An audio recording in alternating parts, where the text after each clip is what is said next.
فيلمنا النهارده بتدور أحداثه في إنجلترا سنة 1585 ميلادية، وبنشوف في أول مشهد كوخ موجود في غابة والجو كان ليل وبرد جدا. بنشوف جوه الكوخ بنتين بيصرخوا بصوت مرعب، وكان معاهم ساحر بيمارس طقوس سحرية غريبة وبيقول طلاسم وتعاويذ.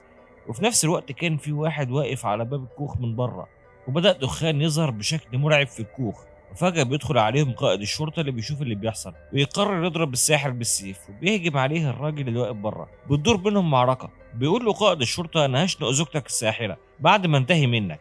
ورد عليه الراجل اللي كان بيشتغل حداد بيقول له أنا بنقذ زوجتي وأنت ما تعرفش حاجة. لكن الحداد قدر يضرب قائد الشرطة ويوقعه على الأرض.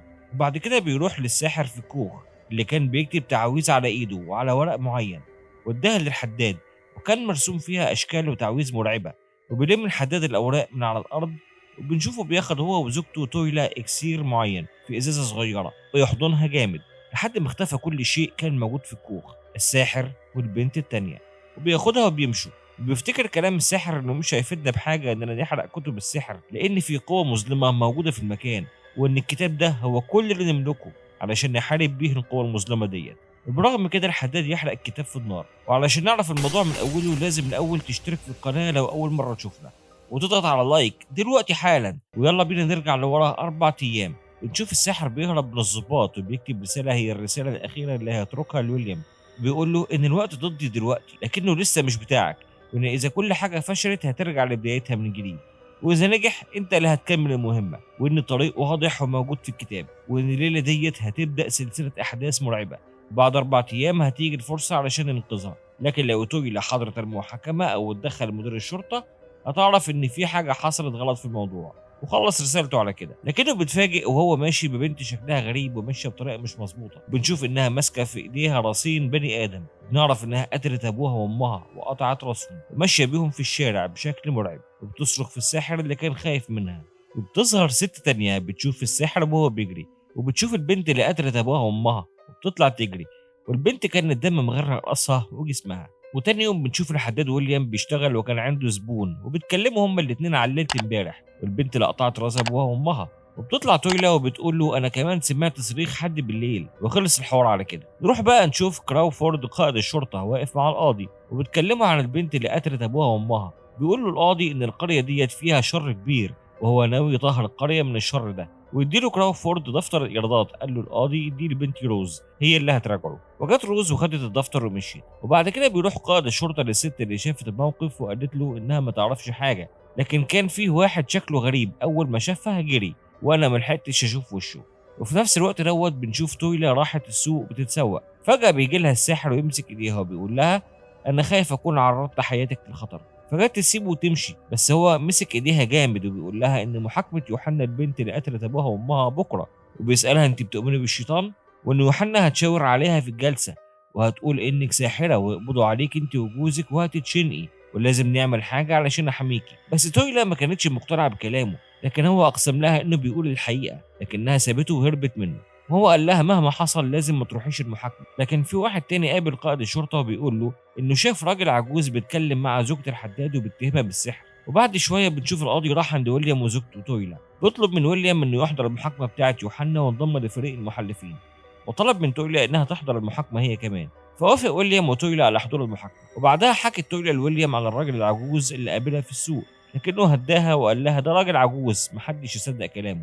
لكن الظاهر كده ان خبر ان تويلا ساحره انتشر في القريه، وبقت كل الناس تبص عليهم وهم كانوا رايحين يتعشوا بالليل في مطعم. في نفس الوقت ده كان العجوز الساحر في بيت ويليام، وبنشوف رسومات لمفاتيح في الكتاب اللي معاه وبيصنعها ويرميها في الارض ويجري. وبنرجع نشوف يوحنا وهي في السجن لوحدها بتغني اغنيه غريبه كانها طلاسم، وبتروح لها تويلا وتدخل عليها السجن وتقعد قدامها. وكانت يوحنا بتعمل عرايس صغيره، وفجاه بيظهر كائن مرعب على شكل دخان من وراهم ويطلق عليهم السحر بتاعه. وبتصحى تويلا من النوم وبنعرف ان اللي حصل كان مجرد حلم. لكن بعد ما نزلت من على السرير وهي ماشيه في البيت بيظهر الكائن الشيطاني ده من وراها تاني، لكنه اختفى بسرعه، لكنها فضلت قلقانه ومتوتره جدا. وتاني يوم بتبتدي محاكمه يوحنا، وكان ويليام موجود في هيئه المحلفين.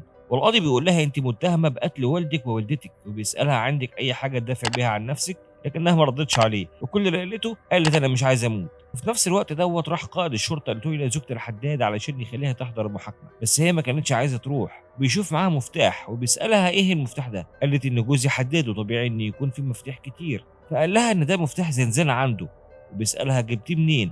قالت معرفش، وخدها معاه للمحاكمة بتهمة السرقة. بنرجع بقى للمحاكمة تاني وبنشوف إن القاضي حكم على يوحنا بالإعدام، وبيسألها القاضي عندك حاجة تانية عايزة تقوليها؟ ووصل قائد الشرطة وتولي لقاعد المحكمة في نفس اللحظة. بدأت يوحنا تعمل حركات غريبة وبتغني، فبيقول لها القاضي أنت مش مدركة للي أنت فيه. قالت له أمي بتقول إن ده وقت اللعب. فقال لها القاضي أمك ماتت. فقالت له مش هي دي أمي الحقيقية. وسألها القاضي عن أمها، فلفت يوحنا وشاورت على توجلا وقالت إن هي دي أمي الحقيقية. فحصلت ضجة كبيرة في القاعة من المفاجأة.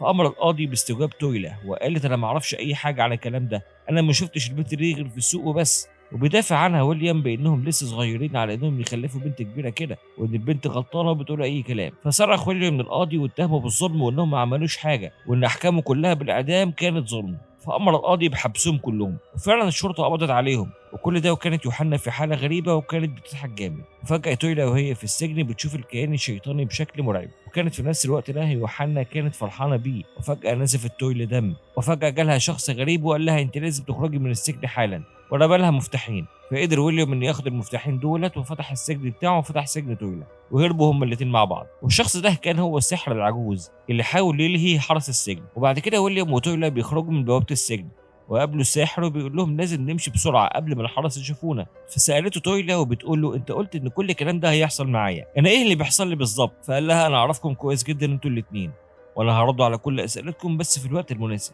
وفجاه بيشوفهم جندي من الجنود وبيجري وراهم، وهم هربوا ودخلوا الغابة، لكن الجندي معرفش يوصل لهم ورجع القرية تاني. وراح الجندي علشان يقول لقائد الشرطة بهروب تويلا وجوزها، وكان معاهم القاضي وأمر إنهم يروحوا كلهم ولازم يقبضوا عليهم. لكن تويلا وهي بتجري بتقف وتشوف الكيان الشيطاني في نفس الوقت اللي كانت يوحنا في السجن بتغني. وأمر القاضي بتحديد تاني يوم علشان يكون يوم تنفيذ حكم الإعدام على يوحنا، وإنه عايز يخلص من الموضوع ده بسرعة. وبدأ العجوز الساحر يحكي لهم ويقول لهم إن الكتاب دوت هنعرف منه معلومات كتير مخفية عن العوالم اللي عايشينها، عالمنا وعالم الشيطان والسحر. وبدأ يطلع نار من ايديه. فقال ويليام لو مش الشيطان مين اللي خلى البنت دي تقتل؟ فقال لهم من العجوز ان في قوة شيطانية، وان الاكسير دوت اللي بيشربه بتتفتح ليه ابواب لعالم تانية بيكون فيها الوقت والزمن متغيرين، وانه من 36 سنه كان قاعد مكانهم في نفس المكان. انا هقول لكم دلوقتي ازاي انتم دخلتم في الموضوع ده، لكن قبل ما نكمل ونعرف باقي اللي حصل لازم تشتركوا الاول في القناه وتعملوا لايك للفيديو. في البدايه اتكلم وعرفهم على نفسه وقال لهم انه هو ويليام في الزمن المستقبل.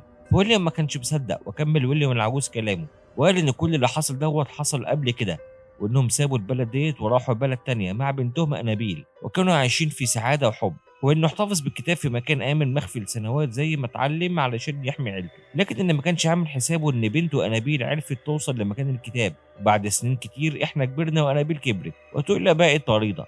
ولما جه وقت موتها انابيل ما كانتش عارفه تعمل ايه، فجابت الكتاب وفي لحظه جنون حطت ايديها على صوره المفتاح اللي كان بيرجع الزمن لورا، وصوره المفتاح اتطبقت على كفها. وحاولت انها تستعيد روح امها لكنها جلبت شيء مظلم وفتحت بوابه شر كبيره.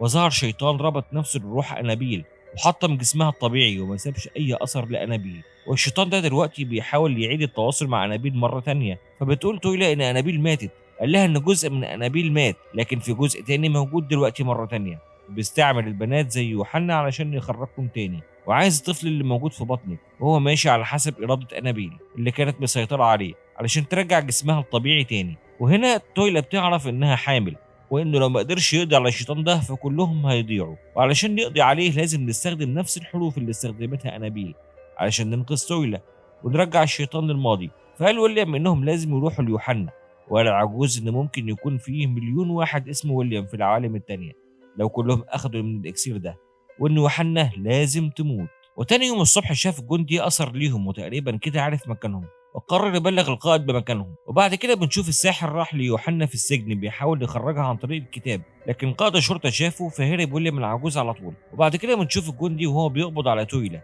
لكن يتدخل ويليام بسرعه ويجبره انه يسيبها. وفي السوق ظهرت بنت القاضي روز وكلمها ويليام العجوز واداها العرايس اللي كانت بتستخدمها انابيل، فخدتها روز وشكرته. لكن وهو ماشي بتطلع عليه الجنود وقبضوا عليه.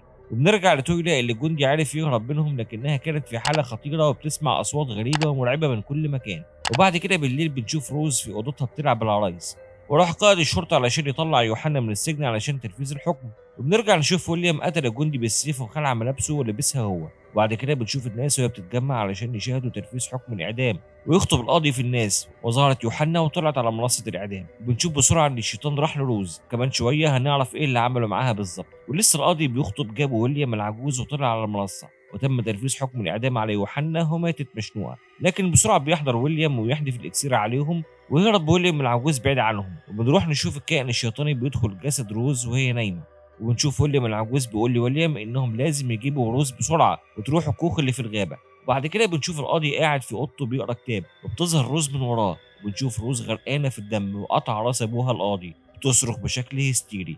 كان ويليام واقف قدامها ومشيت بشكل غريب. وبعدها بنشوف ويليام العجوز زق قائد الشرطه ودخله السجن وقفل عليه، بيقول له انت بتتدخل في حاجات ما تفهمش فيها. وبنلاقي ويليام عرف يتحكم في روز ويدخل بيها الغابه، لكن قائد الشرطه كان معاه نسخه من مفتاح السجن وعرف يطلع بره. وبعد كده بنشوف ويليام عرف يوجه روز انها تدخل الكوخ اللي في الغابه، وهي كانت مسحوره وحالتها غريبه. بعد كده بقى ناقص انهم يجيبوا تويلا، وفعلا لقوا تويلا رايحه لوحدها على الكوخ، وهي كمان في حاله غريبه. وبتدخل تويلا الكوخ وبتقعد قصاد روز وبيحضر الشيطان، وبسرعه يدخل عليهم ويليام، والبنتين يصرخوا بشكل هستيري. ويبدأ ويليام العجوز في ممارسة الطقوس السحرية وإلقاء التعويذ، والبنات في حالة صعبة جدا. وفجأة بيدخل عليهم قائد الشرطة وبيضرب العجوز بالسيف، وبسرعة يدخل ويليام ويحدفه بعيد، والبنات كانوا شكلهم مرعب جدا. وبره بنشوف مواجهة بين ويليام والقائد، ونشوف نفس المشهد اللي شفناه في أول الفيلم. وتاني قائد بيوعد إنه هيقتل زوجته الساحرة ويضربه ويليام ووقع على الأرض. وبدأت تويلا تفوق من اللي كانت فيه، بيدخل عليهم ويليام ولقى العجوز مات، وبسرعة لم كل أوراق الكتاب اللي على الأرض هو وتويلا،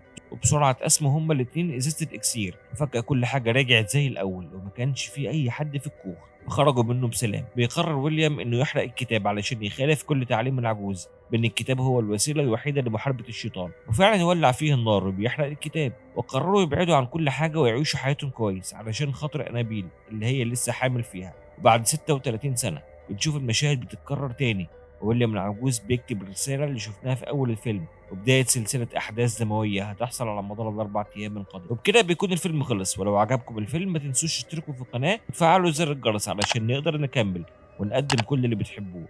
وفي الختام أحلى سلام من حوت الأفلام.